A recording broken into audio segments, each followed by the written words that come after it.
Because again, if we were winning every day, bro, we'd be driving Maseratis and Lamborghinis, like, you know, and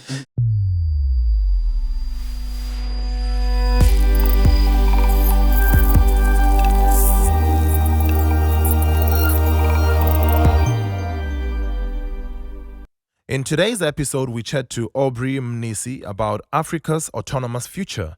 Aubrey is a tech investor and serial entrepreneur who's using Internet of Things and artificial intelligence to make cars intelligent.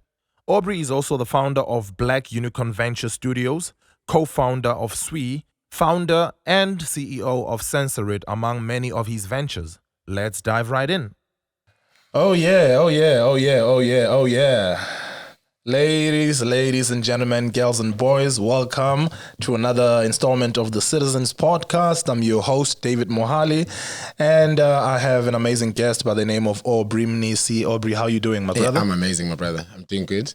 It's been a rough week. I think, as I mentioned to you earlier, I was a little bit sick, top of the week this week, but I'm feeling much better now, so everything's good. I'm glad, man. Yeah. I was wondering when you said you had Inyongo, I know our black brothers and sisters will get it. I don't know what Inyongo is in English. I think it's a gal or something like that. Yeah. Gal, G-A-L, something. G-A-L-L or 1L. I don't know. Yeah. But in Xhosa, I know what it is. Yeah, that's a tough thing, man. Good to see you guys. This is a very special episode one because it's the second time we're recording. Not because it's hard to track this guy and keep him in one place, because last time I forgot to press record and I'm definitely recording today. So I know I've got my eyes on the record button as I was like, hey, it needs to record. All right, man. Has to, because we had such great content, Yeah. We had such an incredible conversation. Cool. But I'm also not, I'm so fazed by it because I think today is going to be amazing as well. Yeah, man. Cool. Aubrey, just speak to our citizens, man. Tell them who you are, born, bred, and what you actually do. Yes. So I think who I am, I know who I am. So my name is Aubrey Mnisi. Actually, my full name is Nangamso Aubrey Mnisi. Yeah. It's just that Nangamso was always used by my grandmother. No one actually, used it. But anyways, born and bred in Cape Town, Kailicha, M. And I've, done everything here in Cape Town, studied here. Had my first company here out of high school at Oaklands High. I went to Oaklands High, Elandugen, Lansdowne or Claremont. Yeah. Oh, yeah. So started this business called Smoothies. Back then we did lip balms, very much like Lapello, and then afterwards went to CPT. And it's so funny, I was having a conversation about this yesterday with a friend, because she was like, dude, why did you go to CPUT instead of UCT? Because you're working with UCT today. In terms of the work you do, why aren't you working with CPUT? Yeah. So I was like, I think I've always just been, I don't know, I like the other side. It's like I'm naturally rebellious, if I may, whereby if, when people are saying, because you carry these properties, therefore you need to go to UCT, or you need to go to, so I hate that template approach in things, which is why I was like, you know what, I'm going to do CPUT. And everyone was like, study maths, I did finance. Wow. And everyone was like, graduate, I dropped out, So that's just like me on repeat. See you. Yeah, that's me on repeat. So I've been born and bred here, as mentioned. But I think I call myself, I grew up calling myself an industrialist because I was really fascinated by guys like about Julius Caesar, which is why my alias name is actually Caesar. But then I now refer myself to myself as a solutionist, because I basically build solutions for problems that might not particularly be that obvious, like I saw to people. But for some reason, to me, just so clear, crystal clear as to what the problem is, so much that I can then devise a solution, So I guess that's in a nutshell, Aubrey, but I'm not sure if you want the specifics, the long tail of it as to, what makes me even think that I'm qualified to call myself a solutionist. Yeah, I'm interested. I'm sure everyone is interested to know why, man. Absolutely. So, so here's the thing. My thing is just building or creating a work. So I've got a daughter, but I've always been like this even before I had my 7-year-old daughter, is that I want to always be in a, environment or in a, call it world that, which is why actually even in primary school I was class captain, in high school I was prefect, in university I was I'm primarius, and a class rep. Yeah. Primarily because I always like to not influence the output, but I always believe that things could be delivered better or done better, And I'm not the guy that always takes the back seat and be like, you know what? Similarly, how we do it here in South Africa, in many areas where we're like, no, let's regulate how people run their businesses, hire more of these people and hire less of those people, which is absurd to me, because just create your own company and run the show, because you set the rules, So I've always been like that as to where I want to create or somewhat influence the reality I'm existing in. And the only way to do that is to, fortunately, you have to build stuff that that you can use, but eventually it's end up being used by other people as well, So yeah, I mean, so that's actually why I refer to myself as a solution. So much that even the companies or the businesses that I've started since 17, they're so diverse, so much that, I cannot call myself a manufacturing engineer, for example, or a mechatronics engineer or a finance analyst or whatever, it's more of what's the problem and I solve it. For example, the first company I had at 17 was making lip balms. It actually came as a very interesting opportunity through these guys. I'm not sure if they still exist, called Junior Achievement South Africa. They had partnered up with Cambridge University many years ago, I think 2002.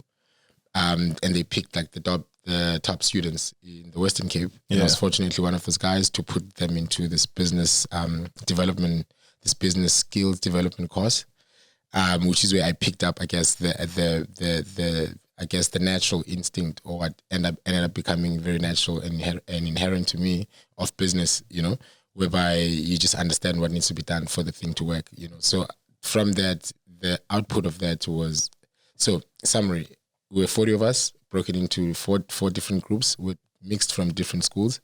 And so each group represented a company.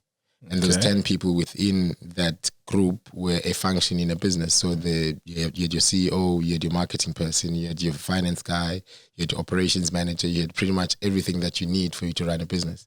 And we had to raise capital. We're still very young, like 15, 16, and you're exposed to such, man. Absolutely, which is why I think it was quite a fortunate opportunity, or quite an incredible opportunity for me to actually be exposed to that, because what that actually did, I created a business right after that, which was Smoochies. Employed some of my childhood friends, some classmates, and some family members. Actually got the first 2,000 Rand investment from a guy called Joe Emifile that used to date my childhood best friend. Before they got married. So, because he was also very into business as well. Actually, shout out to Joe. He's one of Shout out to Joe. Like, seriously. He's one of the people that actually inspired me to be who I am. Because remember, in the society we live in, we're all told to box ourselves naturally, but you're an accountant, or you shoot only video, or you're only an editor. Or, and my thing is that, which is this Joe guy, he made it possible for me to believe that you can have like knowledge of pretty much everything you're interested in with great depth, because this guy, you'd walk into him, ask him anything about chemistry, he knows it to the T. You ask him anything about finance. So that used to inspire me. But he was also a little bit extra, because he used to read a dictionary for fun. I know a friend like that. So he was a bit extreme. Yeah, it sounds better actually also here. So yeah, man. So from there, I mean, the like lip balm business was a high school thing. Then went on to university. University started an NGO called Fantastic Five with 4 friends of mine, which is also just like having to come from the township and to make some money from the first business, and then you get to university. Like CPUT, unlike UCT, where there's like great support from the university to somewhat close the differences between backgrounds of students, by having very responsive, proactive NSFAS, like, financial aid programs and bursaries and all of that. So CPUT back then wasn't as, I guess, now I'm that strong in supporting students that are not so well off. So everybody could see it. So me and some few friends, we started a soup kitchen. We entered a competition, we won the competition, we expanded the soup kitchen. But now what happened with it was we ran out of money. Okay. And we all like, flip, what are we gonna do now? And then from there we there was this trend at the time where everyone was screen printing t-shirts. This is 744 or Devon Rocks. I remember that. I remember Devon Rocks. Yeah, Devon Rocks. So that era. So we did our own brand called Hoodlum, which is basically about people from the township taking pride of the township, like my hood. Hoodlum, But then what we quickly realized, I think it was also the setup that we had, because we all had different, we're studying different courses. One guy was doing marketing with CISA. DP was doing management. I was doing management accounting. And Cisa's then girlfriend was doing fashion design. So the combination of that resulted in us saying, wait, we're all buying, all these guys we're competing with, if you go to, any market where there's this different t-shirts, all of these guys have the same cut because they're buying it from Fitties. I'm not sure if you know Fitties. It was big back in the days in Salt River.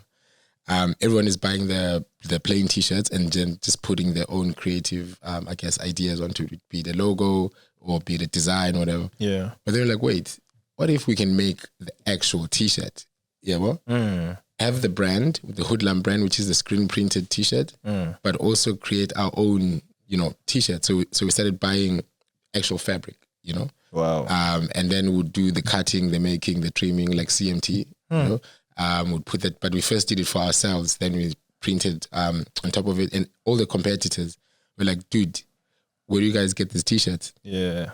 And then we told them that no, we actually make them. We make them. Come to us, bro. Exactly. So everybody now started buying the plain t-shirts from us, so much that even new brands were born, like I think it's called Mfuleni something, was big back then, because they built on top of the fact that we can manufacture stuff, which is why now just roping it back to me initially, assuming or thinking of myself as an industrialist, because I always knew that I'm able to build something where other people can build on top, if that makes any sense. Makes sense, yeah. Yeah, So I've always considered myself an industrialist for that reason. Beautiful, man. But then Steve Jobs drops the iPad somewhere, I think it was 2008-9. And then this guy, Joe again, is like, hey, Aubrey, there's some, manufacturing capability in China, blah, blah, blah. Immediately, I'm like, let's get tablets. Yeah. Where are you now in terms of like your education? It's the second year now. Okay. Yeah, second year CPUT. We start this business called Nikon Technologies. Let me ask you something. Sorry, Yes, did you go back to high? Because you said you dropped out of high school. Did you go back? Yes. Hey, high school. I left high school. It's actually a funny story. So I actually give this up, give it up to my mother, because this is something I'm always grateful for, because she was able to understand me then, even still today, because I dropped out grade 9. I think it was October. Yeah. And I remember it so crystal clear. I was sitting outside and when you're like, I don't want to be here, went to the principal. Can I please speak to my mom? I want to call my mother. Called the old lady. I'm like, hey, old lady, nah, I want to drop out. I don't like this place, She was like, my mom would whoop me, bro. I know, bro. Even myself right now as a father, I'd be like, what's going on? Yeah. Like, what is this now? Like, where are these ideas coming from? But funny enough, for her, she was like, let's talk about it when we get home. But I do understand it now, because she brought me up as a single parent. So naturally, single parents, they overcompensate, unlike when you have a nuclear situation where there's both parents, it can be equal, it can be balanced like really well, But nevertheless, so she allowed me to stay at home. So stayed home for 2 years, came back 2003 back to school. Yeah. And then my man, I finished everybody. When I came back, there was this time where they had these merit awards, every Feb, like every second, the next year for the previous year. Bro, the only award I didn't get was Afrikaans. I got everything. I came back so strong, bro. I needed the 2 years. I really needed it. The inspiration and also the school I went to was very corrupt, Oakland, especially now it's very nice. I go there quite often. back then it was like, I think we paid like 1,000 rands a year or something like that. So you can expect, of course, the service you'd get would probably match the rand value, So it was very corrupt, which is one of the reasons I was like, I don't want to be here, Fast forward, matriculate, CPT, do this iPad business on top of the T-shirt business. But then, you know what? Like, one of the interesting things is that when I started the iPad business, the T-shirt business started tanking. Yeah, because one of the guys, when you do something out of passion, you don't. It's like you don't self-audit. You just go all the time. You just go because you're doing it out of passion. You're doing it. Even the fact that, like, you wake up, the first thing you think about is this thing. You shower, it's this thing in your head. You go out and put it out there to the world. So while we're doing that, one of the guys that was managing the finances was in POW. Yeah? Okay. Because my homeboys that I did the business with were from POW. And our initial launch pad was POW, Mbegweni. Yeah, so we personalized the T-shirts to MBK, Yeah. Hoodlam, MBK, so that we can take pride to, like, one. And we then went on, of course, to other townships. Yeah, So this guy, bruh, we are here in CPUT, we're pushing product, we're pushing merch. This guy is balling Kachipa. Living the best time of his life, bro. Oh, wow. Buying bottles, whatever. But it's like, I think it was one morning, just like out of instinct, I'm like, guys, because I was the finance manager of the company. I was like, guys, can we go to Mbegweni so that whatever books I have, we can match it to the bank statement? Yeah, well, hey, we get to POW, bro, in the morning, like 6 a.m. 7 a.m. This guy is talking here and there, whatever. We end up going to the bank. We realize that he basically, spent I think like 80% of the money. Wow. Yeah. So for me, immediately that was like, because I'm an energy person, I do everything out of passion. I'm always like psyched, which is why I was like, can we push the interview to Friday? Because I was feeling a little bit low due to the fact that I wasn't feeling well. Cool. Because I do things out of energy more than anything. So anyways, this dude, he uses the money, but of course that kills my drive. I'm like, guys, let's just, stop doing business together. So I start at the time, Aubrey Mnisi Consulting Services. Yeah?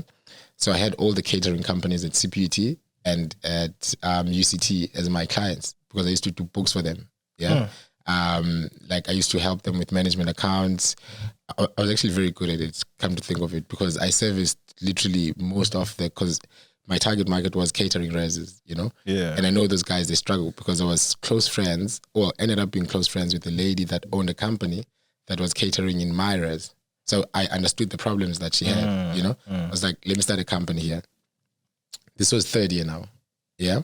Third year, start this accounting business, the tablet business somewhat, my interest fades. Joe somewhat takes over because we started doing more product line like phones and stuff. And I was like, this is not why I actually started this thing. I wanted to actually bring tablet interface or tablet technology to students. Yeah.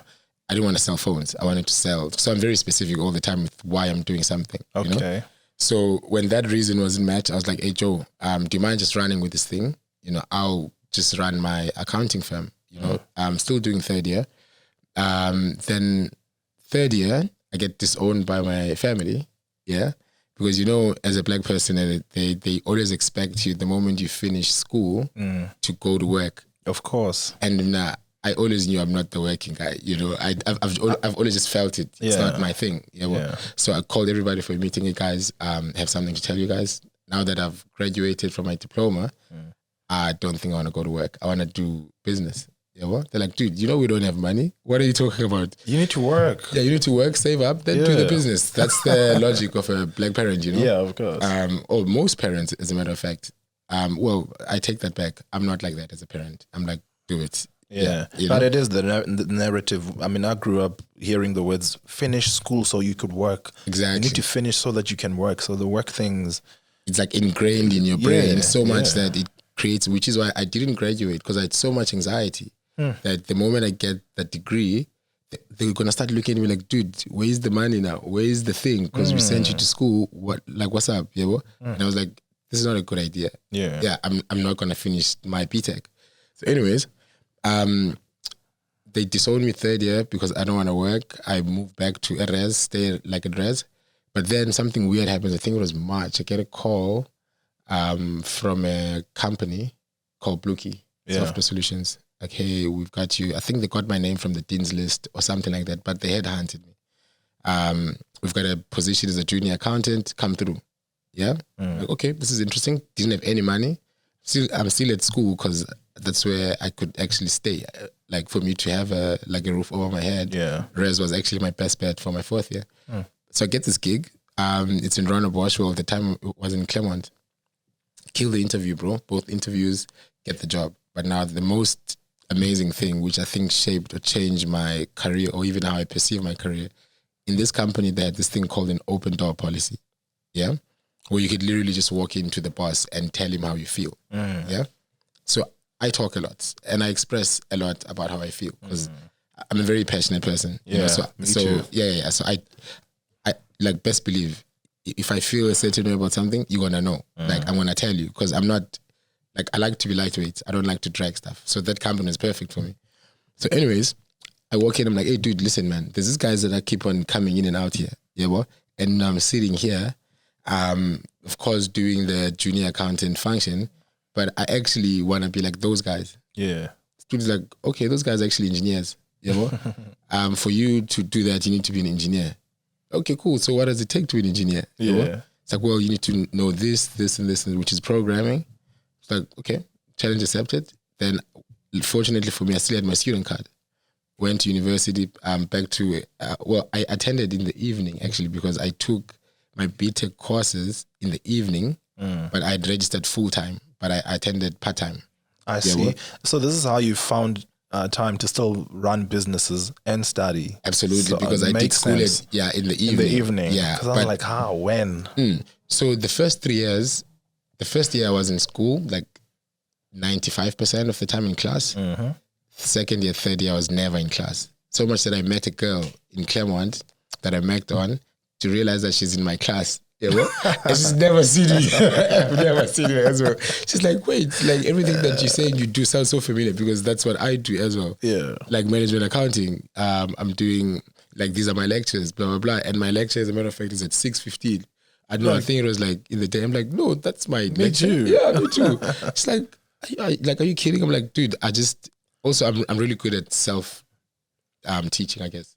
You know? Okay. So actually I learn better by myself than when there's someone like standing in front of me. It just makes me feel really weird. Which is why to begin with in high school, I left because they'd be like, take notes, do this, do this. Homework. Yeah, I'm really bad at taking like instructions, especially when you command it. You know? I'm still having challenges with that today, you know? Like I remember there was an issue that I was going through in business. And these guys, they send a letter of demand. Yeah, so I'm like, guys, send a letter of request. Don't demand stuff here. What is this? So I'm naturally like that. Yeah. So anyways,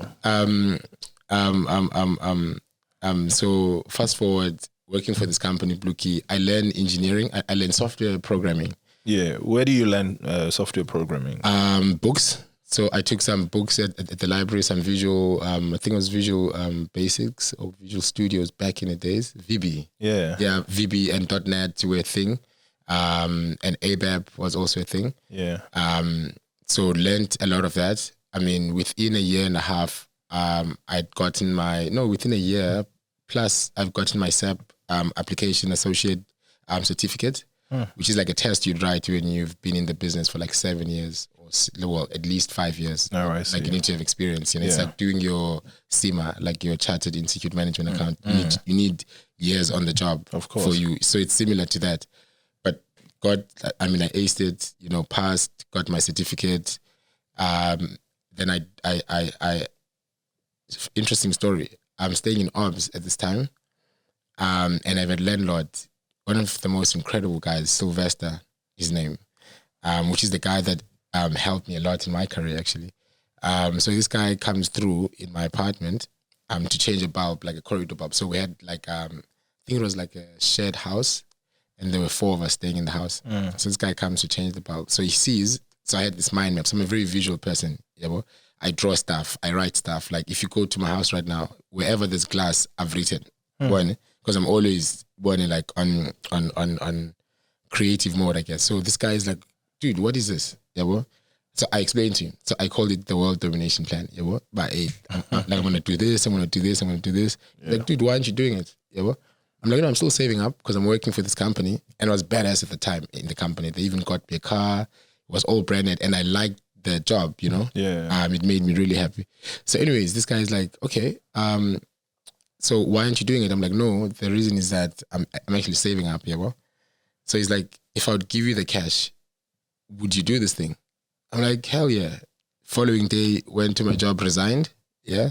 What? Yeah, literally resigned, left the business, started a company with this guy called Palgrave Business Solutions, where we sold, implemented, and supported SAP products. So SAP Business One, SAP All-in-One, and SAP R3. R3 is used by the banks, your engines of this world.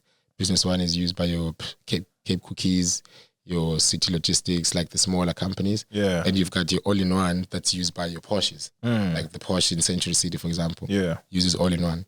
So that's then what we started selling. Is this with Sylvester's cash? Sylvester's cash, yes. So, dude, this guy buys me a car, brand new. Yeah. Well, it's an investment to the business. Yeah. But it's like, okay, Aubrey, tell me what does the business need according to your plan. So I detail it to you. So we actually start doing that. Yeah. Well, but then something interesting happens. I think a year and a half later, I'm like, flip. Everything that I'm doing, I thought it would happen when I'm at least 40. Yeah. Wow. And it's happening now, and I'm really enjoying it. Yeah. But then, so I've always had this fear as a kid. You know that thing when you grow up being told, you're smart, whatever. So my fear was not being smart. You know, seeing myself not being smart. Yeah. So I've always tried to maximize on my abilities. Like in the eyes of people. No. Oh. Seeing myself, you know, when you're getting old. Yeah. You see yourself getting older. You know? I see. Yeah. Like so Superman losing his powers. Exactly. And stuff. Exactly. Because now, that's like traumatic. Just to think travesty, about it, man. Yeah. You know? So now, anyways, so now, this guy, we do this business. A year later, I'm like, you know what? I'm going to start traveling. Yeah. Then I leave the business. I hire Shannon Agalis, who's like one of the smartest people in my school, like in my class. But hey, Shannon, come work with me. I train her in SAP. She was working for INJ. I poach her. Yeah, bro? Yeah. I'm bringing her for dinner. And I convince her, and I'm really good at, you know, selling what's in my head or sharing what's in my head to people. But hey, listen, Shannon, I'm Shannon. I think we should do this thing like this. And she's like, oh, are you sure? I'm like, yeah. I'll even pay you more than INJ. You know? And that's what happened. You know? Yeah. She quit INJ. She comes join my company. Hey, we grow the team. And after growing the team, she then becomes the somewhat CEO of the business. So I leave. You know? I start traveling. You know? Yeah, pretty much everywhere, bro. Like Dublin, Amsterdam, Paris, Germany, Switzerland. Yeah. And then I met this amazing girl, Lisa, my ex-wife, by the way. Then we ended up staying in Germany. Germany started a company there. So I'm just giving you like a proper... Yeah. Before we get to where we are now, I'm interested in the background. Exactly. Because, so Germany, I do this company called Dataset Connections, Haftungsbeschränk, which is like... What? It's like Haftungsbeschränk, which is close corporation. Wow. Like it's like a smaller version of a close corporation. Yeah. Or, let's call it close, because that's what it is really. If you translate it to local terms, in terms of the nature and the properties that it bears, it's close to a CC. So now do this business, and then so the business, what it was all about, I was doing the same thing that I was doing here, selling SAP, implementing it and supporting it. Yeah, bro? But then I quickly realized, no man, SAP is actually from Germany. Yeah, bro?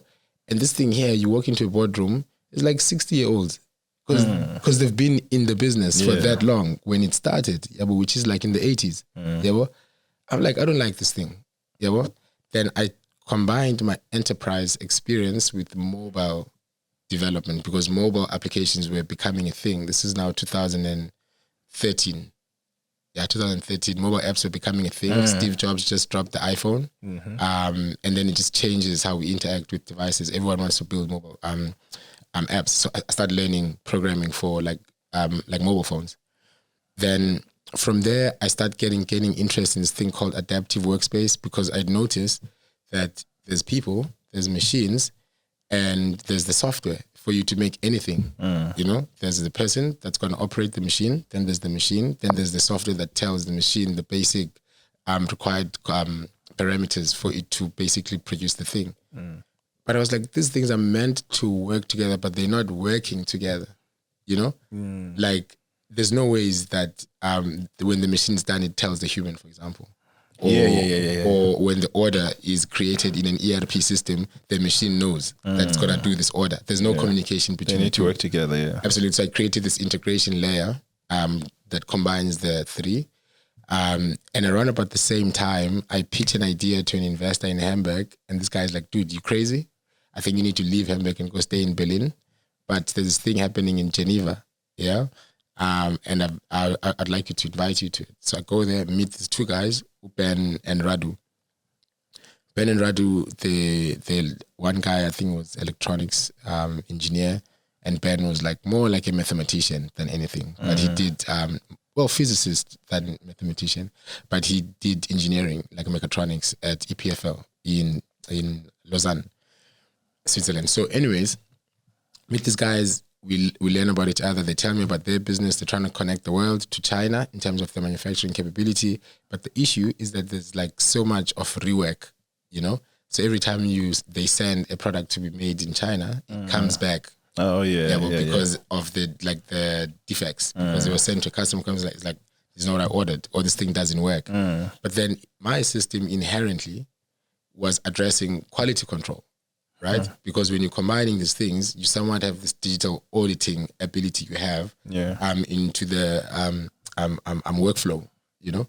So we combined the thing. We created a company called SWE, which is an industry now it's called Industry 4.0. Back then we used to call it smart manufacturing or smart factories, where you connect the assembly line, the people with like industrial watches. You have a web portal that takes in the orders, and at the back, there's an AI engine that does the aggregation of orders, the procurement, and basically automating supply chain and so forth.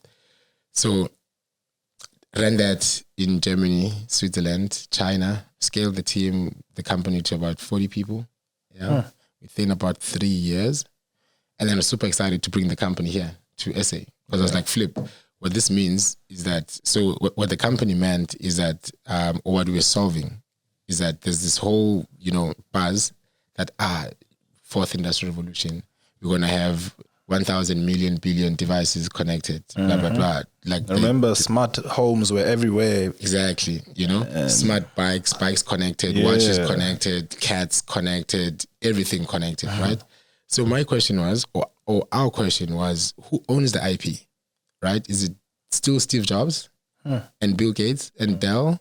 Like Michael Dell and all these guys that have for so long, owned the products that we're all consuming. And the realization of that, where we're saying there's going to be so many new products, oh shit, by the way, the ownership is still going to be the same people. So nothing's going to change economically for everyone else, but a certain few people are just going to become mega rich. That didn't sound right at all. So like, okay, you know what can we do? We then analyzed the process that it takes for you to make a smart wristband. Realize, okay, the biggest thing, which is the barrier, is the engineering. You need to know the engineering, which is why Steve Jobs couldn't do Apple computers without Steve Wozniak. You need an engineer for you to be able to realize that. Two, you need to be able to carry something called the changeover cost. So when you produce this thing, let's say we're producing a smartwatch, and now you're ordering a phone, you're actually going to pay for the reconfiguration of the machine, right? Which is the changeover cost. And it's typically the highest cost in your production order, right? So, okay, cool. There's a cost thing there's an ingenuity or a skill thing, and also there's a time thing. Things don't get here to like South Africa on time, and or be it in Venezuela, or it doesn't matter where in the world you are. So okay, cool. Let's maybe then create a solution where we marry you with a design house. So you think of, for instance, a solution like my grandmother is getting, I don't know, strokes every time, and you want to be at school. You don't want to take her to an old age home because you like to be with her. Yeah. But at the same time, you can't afford constant care, that's there for her.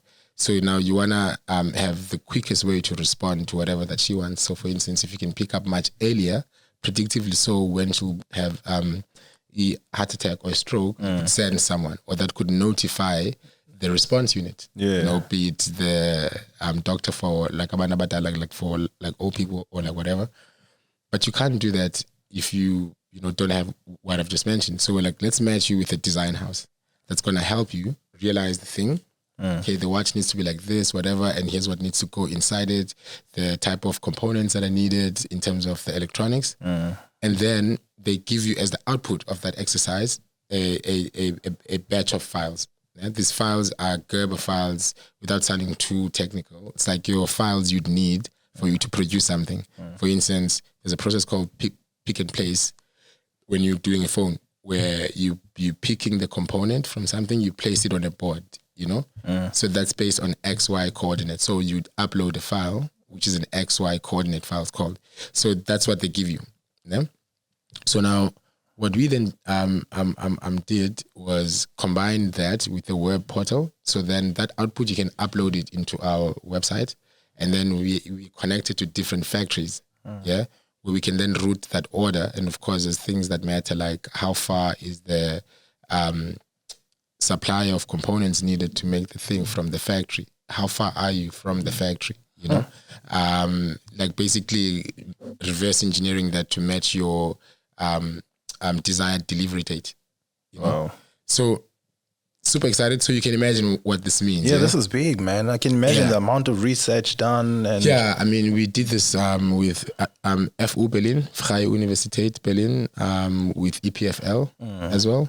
We've also worked with companies like Honeywell, Bosch as well, Robert Bosch. So it's quite it's a very interesting and complicated project. But it's super, because it's going to help us maybe in some few years, not now, Okay. Primarily because the solution itself, what makes it is the fact that it promotes, or it's rather more conducive for an environment where there's different or many different products in circulation. Yeah. So, for example, one of the things people were saying about Industry 4.0, they're saying, well, okay, listen, one of the things that's going to become very important for people is getting custom products. Yeah. Where I like my watch the way I like my everything else. I don't want what's behind the counter. I want my watch in a like particular way. So that changes the manufacturing requirement, because you need to have custom solutions or technology that allows you to produce custom products at a smaller price, or a price equal to when you have a mass production. Yeah. Right. So that's what the technology does. It decreases the price of batch manufacturing, or custom product making. Yeah. But then now you come to countries like SA and many other countries in the continent and even in the world, you would think that there's so many products in circulation, but you then realize, flip, all the products, like things like the television, for instance, if you look at just the TV market, all these TVs that we're all watching, it's the same thing, right? In terms of it being a product. Yeah. What makes it different is the branding exercise that's coupled with it, because Hisense, they're like, we better, blah, blah, blah. Yeah. Telefunken's like, we are also the best. Sorry. I don't know which other ones there are, Samsung or whatever. Yeah, JVC, whatever, So now, while the reality is that what's inside the thing is the same, Okay. But just the outer layer is exactly. It's what distinguishes the reason why we think we're buying something more elite that's better. But it's the same thing, literally. In terms of the spec of the components that are inside the thing. So what that does, it creates a repetitive manufacturing landscape where you're making the same thing over and over. Yeah. But now what it does, it doesn't appreciate then technologies like ours. Okay. Which is sweet. So it's a problem. Exactly. So now my thing was, okay, let's then solve the problem. Let's create a company that we're gonna use to bring in new products to the market, and we make them locally or use the SUI platform. But also the very same company needs to be somewhat the blueprint for other entrepreneurs that want to participate in this hardware revolution. You know, because hardware, it's hard, like literally. Not that software is soft, but like hardware is really hard. you know, like anyone that wants to go into hardware back in the days, it was close to impossible, which is why you had to have guys like Steve Wozniak next to you and so forth, you know? So this platform, that's what it basically promotes or creates as a conducive, I guess, landscape.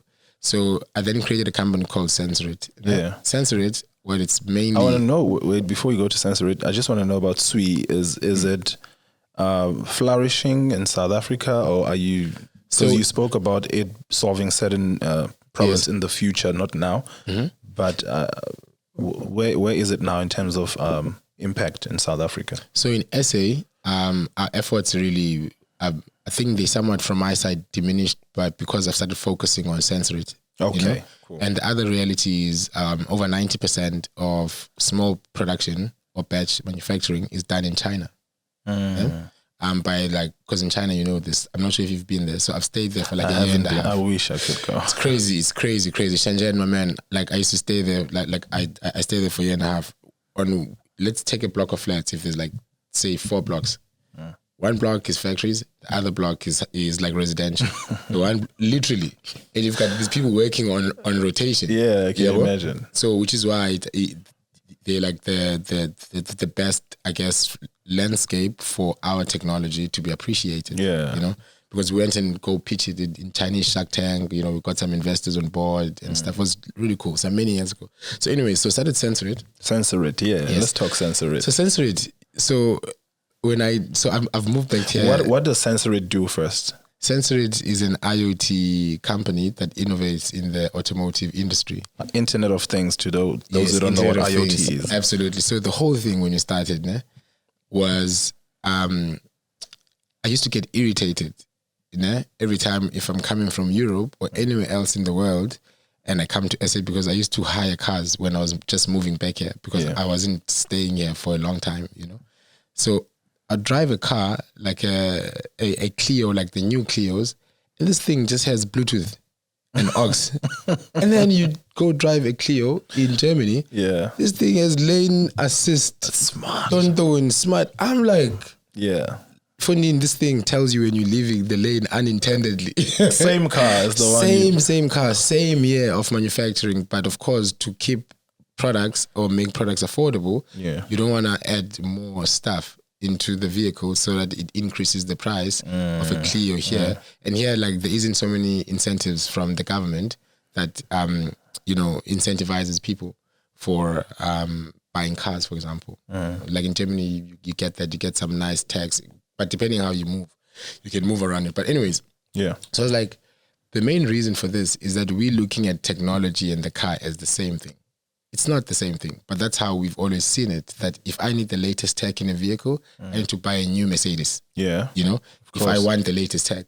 I was like, no, it doesn't have to be like that. You can strip the tech and have it stand alone as a thing, and you can retrofit it, you know? So we then built this device. It's like a smart rear view mirror that you mount, you retrofit pretty much into any vehicle. But what it does when it's connected, it gives you a dash cam, front and back cameras. It takes in a SIM card and an SD card. So the SD card, it's for the footage. And the SIM card, you can give the car Wi-Fi. You can take calls on the vehicle. So now you all of a sudden you have a hands-free environment in a Mazda 323 or in a Taz.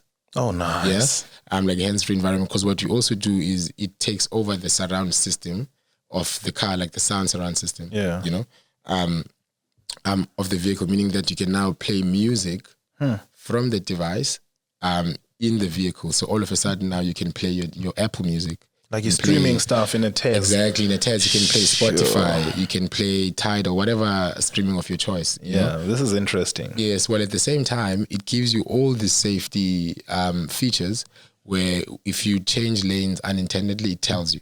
You know, if you like doing unintended lane departures, if you're doing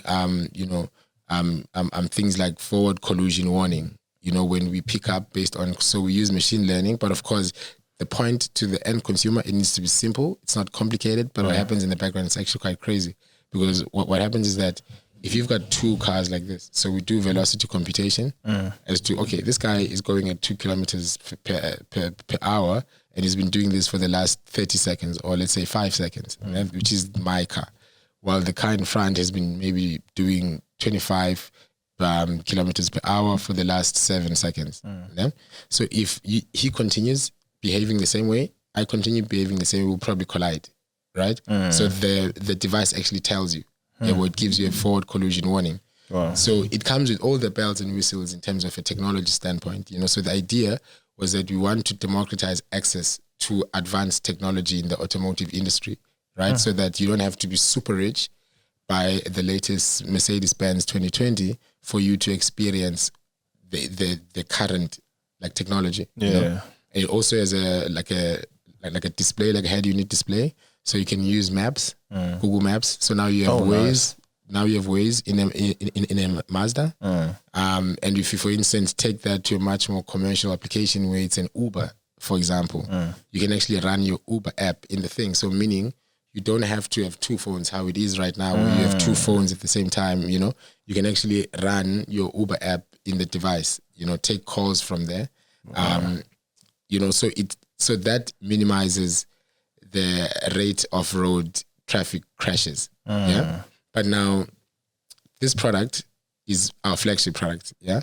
And the other reason that we actually built this product, because we had thought, so like one of the things, I'm not sure if you know this, like in South Africa a year, there's about 800,000 road traffic crashes. Yeah.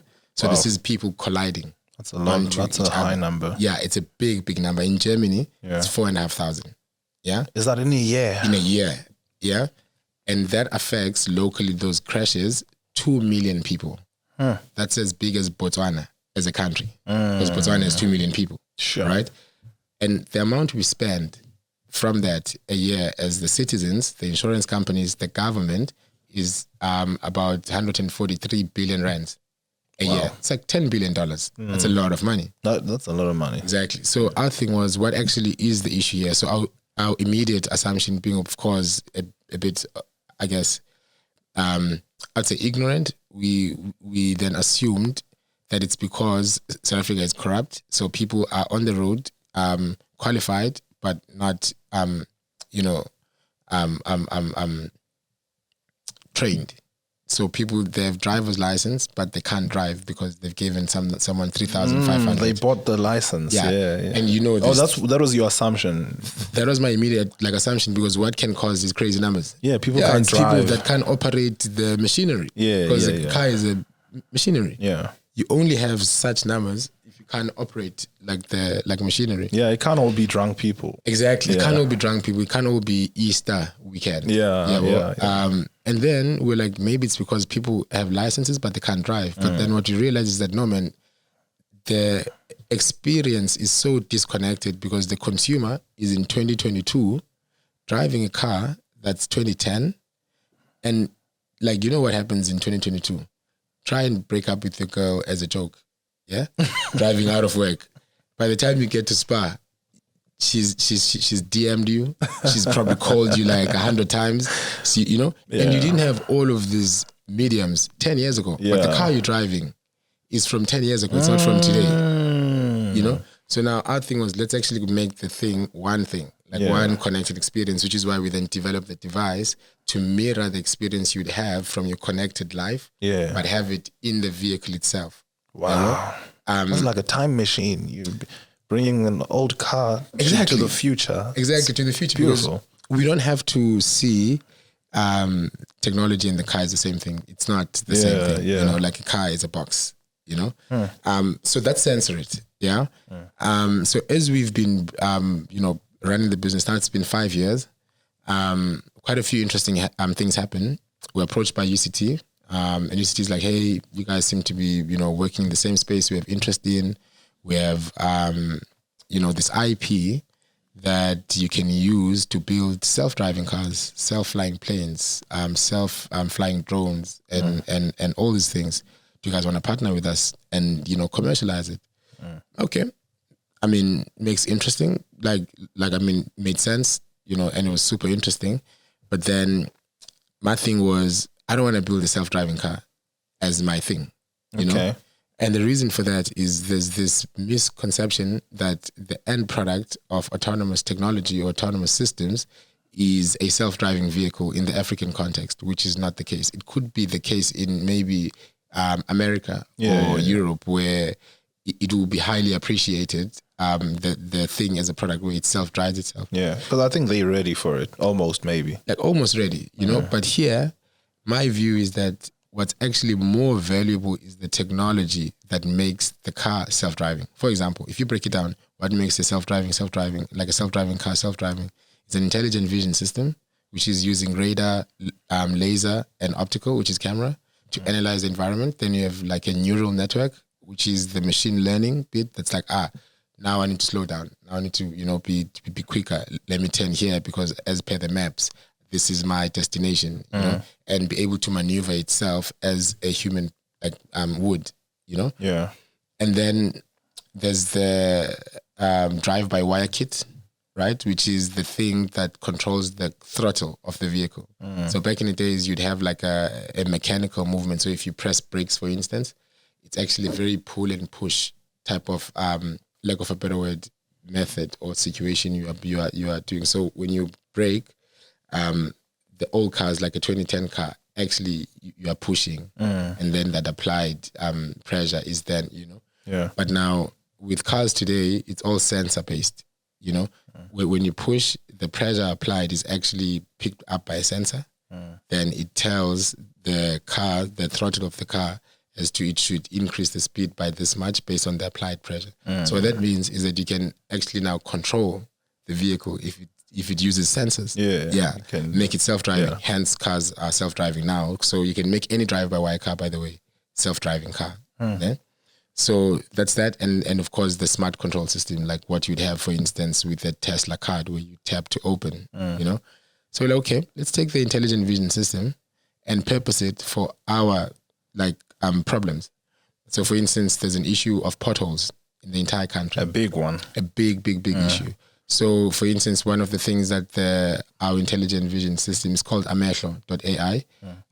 What amehlo.ai can see over and above, because, okay, that's actually, it's a very interesting project. So it can see potholes, it can see cracks on the road, it can see faded road markings, it can see non-reflective road markings, it can pick up street lights that are not working, it can pick up traffic lights that are not working or working, because like a road with pothole or a road with no pothole, that data is as good as a road with a pothole, because you want to know. Yeah, you want to know, not of fix. Course. Yeah, you know. So that's what now we've developed. So the very same system could be applied in a self-driving vehicle, but we've used it for our context. You know, where we say, you know what, let's pick up a pothole, let's do the dimension computation, let's match that or combine that with the bill of material information that you'd need for you to create a purchase requisition for you to buy the material to fix the pothole. So we're now automating and also just trying to help the government in a way be proactive, because, you know, corruption, it's people picking up loopholes, you know. You want to close the loopholes, and sometimes you just want to make, which is in our view, you want to make the job or the function of road infrastructure maintenance or physical infrastructure maintenance easy, you know. But at the same time, with that, there's, you know, the ability to create a work order. So it, you know, there's more, I guess, footprint of everything that you do, so that you can, you know, when you can just pull the data for any purposes, if it's for auditing purposes or whatever the case may be, you know. Or you at discovery, for example, where you want to guide your clients, which is an Aubrey that has a discovery insurance product, that Aubrey take this road with the better road quality index, right? So that I don't drive over a pothole, so that my rim doesn't get messed up, so that I don't claim, You know what I mean? Yeah. Because currently over potholes a year, there's about 2.2 billion rands a year that's being claimed by people, right? Because of their vehicles. Because I'm not sure if you know this. So by default, if you own a car in South Africa that's road worthy, you have a sticker, and you drive over or your car gets damaged due to any defect or any poor like road like road infrastructure. Yeah. You can actually go claim from the government for that. Even if you don't have insurance. No, you don't have to have insurance. It's like you are insured by default against poor infrastructure. Man. You know?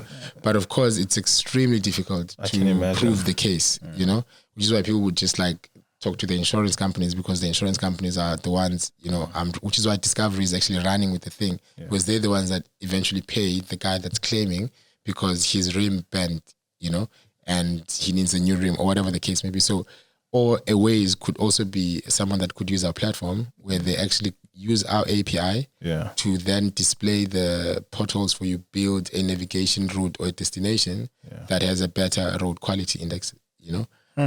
So that's, in my view, how you use, you know, modern technology contextually, you know, instead of doing what everyone is trying to do, which is building a car that drives itself. Of course. We're definitely not ready for a self-driving car, bro. Definitely. I mean, you probably done your research before you decided, self-driving car, we're going the sensory way. So it's so crazy. I was so ready to build a self-driving car. We had partnered with a company in Musenberg. They make racing cars. Yeah, they make like these like high performing supercars. I can't remember the name. It was 2 years ago.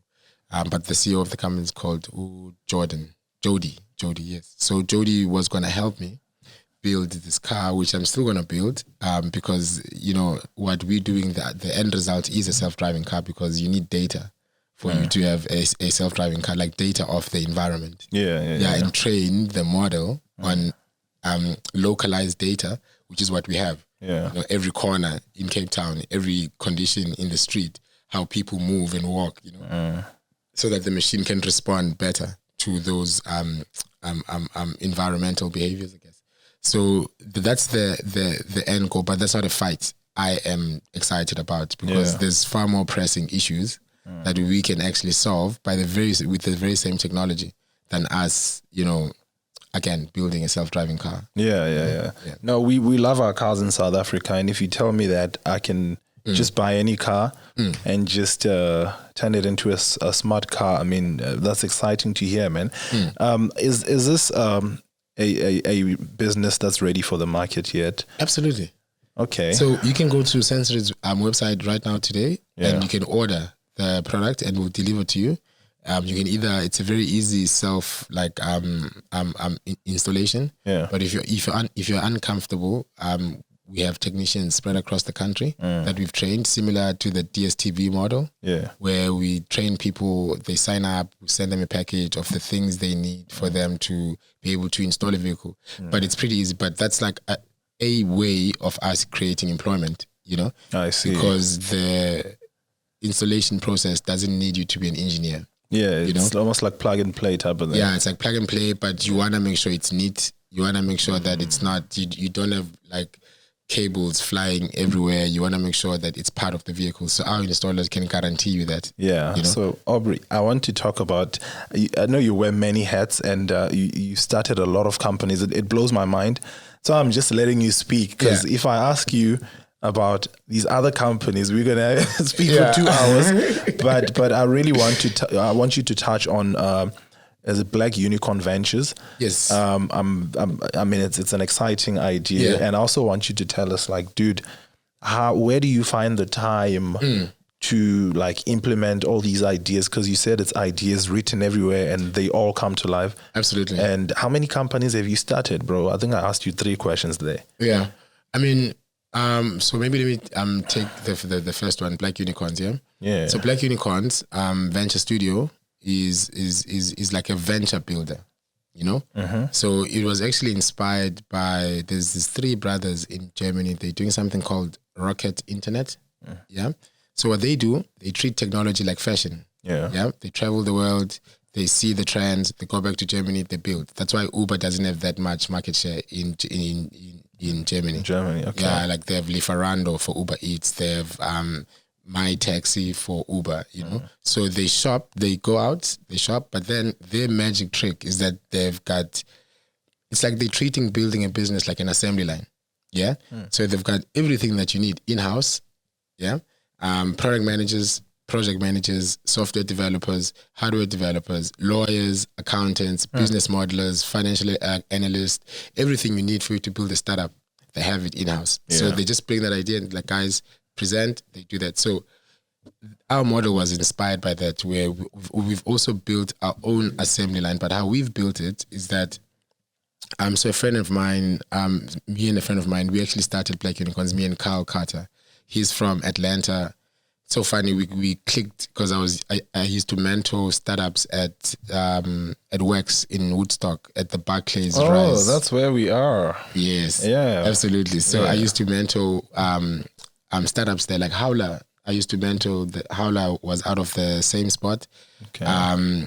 This was some years back. But anyways, I meet this guy and we talk about the issues that are just facing Black people, you know, more particularly in South Africa, more particularly in America. You know, we pick up similarities. So my thing is like, you know what? It's actually a bit irritating that this is something that everyone can see as a problem. Yeah. That there's a huge number of unemployed youth, and there's the biggest, like the majority of the people in the country are Black people, Black and color. Well, let's say non-white people is the majority. Yeah. Right. And these people is the people that no one is focusing about. And I get it why though, you know, because at the end of the day, how many are we? 64 million? Something like that. 50 something million, but there's 9 million people paying taxes. It makes a lot of sense.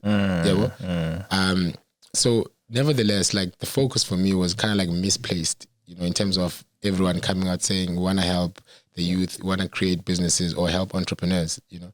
So my thing was, let's actually create some sort of call it the Black Silicon Valley, where we're building Black billion-dollar companies, where we take a kid from UCT, we take a kid from UWC, they come work for Sensorit, he works as a, say, software developer, as a front-end engineer, right? But one of the requirements that he has is that he needs to have a project that he's been working on, for him to be employed at Sensorit. So now that project becomes a company eventually, his project. Okay. Whereby now, because remember, he's a software developer for Sensorit, but now there's a project manager for Sensorit that also has a project. Yeah. So now they can actually cross-pollinate skills. He can give him his project management skills and the other guy's software skills. But we did that in an ordered fashion, you know, in a very structured fashion, where we hired very specific kids with very specific skills, with, you know, projects, of course, of unicorn status or probability or like possibility, like companies like Abo, Tammy's company is called Hot Nozzle. Yeah, that's one of my favorite companies. Okay. He's like democratizing how people get hot water, you know, like, so typically you'd have to have the whole plumbing infrastructure for you to have hot water. Yeah. You know? But you can't have that in a shack. You first need to build a house before the, you know. So his thing was like, you know what, you can actually adopt. So for instance, in Kenya, you heat water as the water is about to leave the shower cap. Yeah. So now he took that and then localized it. And then he's now selling these shower heads that can produce hot water, you know? Wow. So it doesn't have to be hot from the geyser for whatever. No. Wow. So you just need a bucket of water and a pipe and then just do the thing. And then hot water start coming out, you know? So it's companies like that, which companies that you can actually make unicorns or create unicorns out of came out of the Black Unicorn space. So we had a space in Hout Bay when we started off. So we started, of course, investing in some of these companies, helping some of these students. Some of them dropped out. Like my head of business development, for example, came from that batch. You know, like the very first batch, where he came with his own company called Zabandu, and the whole thing about Zabandu was putting the Green Market Square online so that you don't have to travel from America to buy a piece that's in Green Market Square, and he wanted to do that across the continent, So creating a black Amazon, or an African Amazon rather, not a black Amazon. So anyways, so that went on for 2 years. We had 18 companies after 2 years, craziest thing ever. But now the issue we had was that here's the thing, I'm a great product guy. Yeah, I can build pretty much anything I can think of. I'm a lazy seller. Yeah, but not that actively. It's just that I'm not that excited about, convincing me to seller. I see. I like to build stuff. So now imagine you have 18, like over 10 companies that are ready to be commercialized. Yeah. But the fortunate thing is that we then started attracting the right people, which is different guys that are local. Some of them are from from SADC, that were like, you know what, I've been an entrepreneur for like 15 years. I like what you're doing, and as a matter of fact, I've been looking for a home myself. I just moved to Cape Town. I'm staying here. Yeah. Or listen, I've been one of the greatest DJs and marketing people in the country, but I've never actually had a place where I can use my abilities to as some sort of a launchpad for other people's businesses or careers as entrepreneurs. So all these different people with different backgrounds, and we ended up being 9 together. Like we were 2, all of a sudden we're 9. Yeah. So then we made the thing African Unicorns. Yeah. So that because it was growing, we now had to explain every time, but no, this is not a racist. Yeah, why is it black? Yeah, it's not racist at all. We're just addressing something that I saw. Yeah. Black people are affected like this, like and that, and we're addressing it in this following manner, It's like, you know what, let's go for something neutral, because the reason we're all here is the fact that we want to, create the change or the impact that we want to see. Yeah.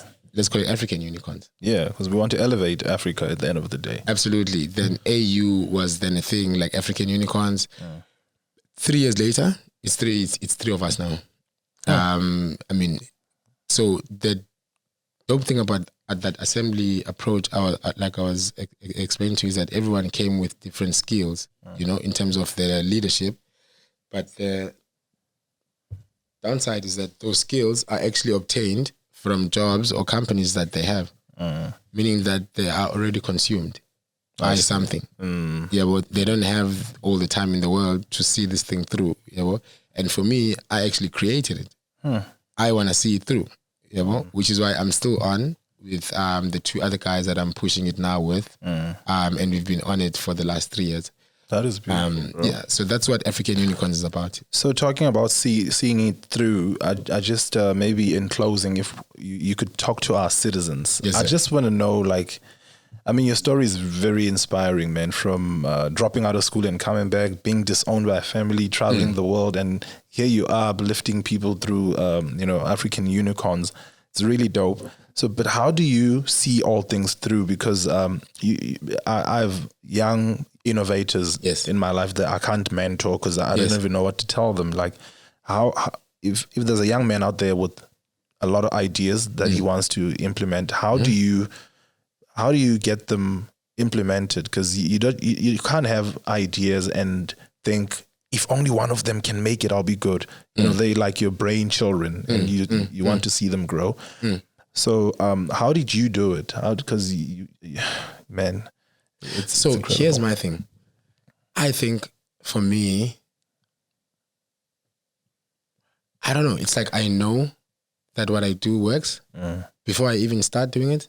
It's a weird feeling, like even before I start something, I know it's going to work because I know how to find solutions to anything. So I'm really good at working around stuff, literally anything I can fix, bro. Ask my mother. Like I can fix anything, So for me, I think that over time, somewhat became this inherent, I guess, confidence that's typically required for you to be able to start and see something through. But maybe from like to your point about like you have kids that are quite innovative and the inventors, you actually sometimes don't know what to tell them. I think for me, it's the main thing is number one, making sure that the thing you're working on is worth working on. Yeah, bro? Because oftentimes we think we are so smart, we're so clever, and we don't want to tell anyone about what we're doing because it's going to jinx the thing, they're going to steal it, blah, blah, blah, blah, blah. While in reality, you're building something that people won't use, you know? Something that people don't even want, perhaps, you know? So maybe even before you start, which is why for me, I'm always sharing my ideas with people, not because I'm not scared of you stealing it. I actually just want to feel how you feel about it.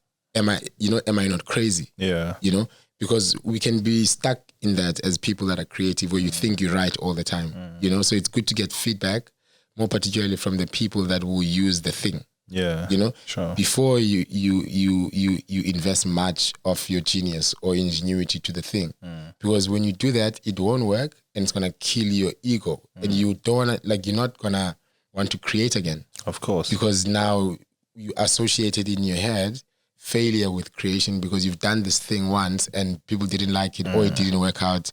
And therefore, I suck at this invention thing or innovation thing. Let me get a job or let me do a spaza shop, something that doesn't need you to be creative or whatever, you know? Well, the reality is that we don't give ourselves a fair chance, I think of like fair chance of time for us to actually find out the things that we think matter actually matter. You know what I mean? And I think the moment you know, it's like now you've held yourself like, you know, ransom because you're like, this thing is going to work. People want, I need to build it. That's how passion is born now, you know, where you're now fixated about the thing because you're so excited to give it to the next person because you know you're not building it for yourself, you're building it for everybody, you know? And I think the moment you reach that point where it's like the passion is there, there's very little you can't do, literally, on the thing. But you need to get one thing to work first, you know? Because anything to some, it's like you can have 1,000 ideas and you can do all of them. If what you do is implementing ideas, you need to be really good at implementing ideas. But you need to create an environment, that's conducive for that, where you do one idea, see it through, make some money from it, or attract the right people that will help you maybe build the next idea because the first idea doesn't mean it's going to work. Yeah. You know, as a matter of fact, there's a great chance it won't work. Yeah, bro? You need to be open to that all the time. But like, you know what? This might not work. Yeah, sorry guys. There's a great chance, actually a 99% chance that it won't work. You know, it's so funny. I tell this to my team every day. It's like, sorry about that. It's like how I feel as an entrepreneur is that every day I'm losing. I just need to win once, which is that 1% of the time. Because if I was winning every day, my bank account would be billions right now because I get what I want. Because I win. No. It doesn't actually work like that. The many attempts you are doing, the iterations, I see that for me, not really as failure, but it's the opposite of you winning because when the opposite happens, where the customer that you actually desire actually buys the thing, because you can have a customer, but it's not the customer you desire. But you get that customer just so you can get the customer you desire, you know? So to me, getting that customer that's not paying or paying little for the thing is actually not winning. But it's actually setting you up for winning. For the win ultimately. Exactly, which is you just being right one time. Yeah, and then everything changes, you know? So you need to be open to the idea of I wouldn't call it losing, man. It's just that winning is a season. It's not even a season. It's a, you know? Because again, if we were winning every day, bro, we'd be driving Maseratis and Lamborghinis, like, you know, and we'd even be giving it away to everybody because we know we just wake up and go get more. And there wouldn't be a point for us to even chat because everyone is winning. Who are we trying to inspire? Winning. Exactly. Yeah. But the reality is that you only need to win just once, you know, and everything else, of course, you know, the learnings that you get to that journey or that point where you like flip, I've built 100 million, you know, or I've built 20 million or I've built 2 million, or whatever the number you have as an entrepreneur, because I think every entrepreneur needs to have that number, that invoice. But what's the invoice for them that would make them feel really, really great about who they are and what they do, and feel like all the work they've been doing actually matters to them now, because it already matters to everyone else because they're consuming the product or the service or whatever the person created. So yeah, that's I think the, I guess, main point to Beautifully said, man. Beautifully said. Aubrey, in closing, I know there's so many things I didn't touch on. What do you want to touch on that you feel it's very important? We should have spoken about this. You mean in terms of who I am, or just generally? Just business and Censor It, and you know, just bringing change to the African continent with technology. Absolutely. So last year I was in a panel discussion with GIZ in Germany, and this is actually one of the things that we spoke about, is how do you get incredible people working with government effortlessly, right? Because government, in most cases, is especially if what you're building is for the people, you know, government is actually the best delivery partner to have, which is basically now looking at how do companies like startups work with government without, a tender that takes 6 months, because technology phases out pretty quick. It advances pretty quick. Yeah, we're talking about digital clones just now. Now it's metaverse, and it just creates a whole new world of possibilities where maybe this solution applicable to that is now redundant. So now how does government respond in the time needed for the thing for everyone to benefit from the, I guess, intended value that the thing generates? So I think, for me, for instance, one of the things that I'm trying to do now is having the government, the city of Cape Town, JRA, and the different government bodies using our intelligent vision system. Yeah, because it's like world-class, state-of-the-art, built locally by a local company in partnership with a local university, solving a very local problem. Using advanced technology that otherwise would have been used as a self or autonomous car in like another country. So it's finding a way to actually have government, because we've already figured out how to work with universities, through their technology transfer offices. But now how do we take that IP generated and that value it could potentially create for the people plugged into the government, so much that all government vehicles are driving around with our intelligent vision system. It's scanning the road, it's analyzing, it's giving that data to the back office operators, for them to know how to do their maintenance scheduling, have a far more optimized, like maintenance schedule using preventative and predictive models, So I think for me, that's like the thing I'd like to maybe, just put out there. I know the universe is listening, would be nice for startups, because startups are the only people that actually can change the world. We're all using phones right now because of a startup. Yeah. Apple Computers was once a startup. Of course, yeah. Microsoft was once a startup. Robert Bosch was once a startup. Michael Dell, like Dell Computers. These were companies started by few individuals, handful,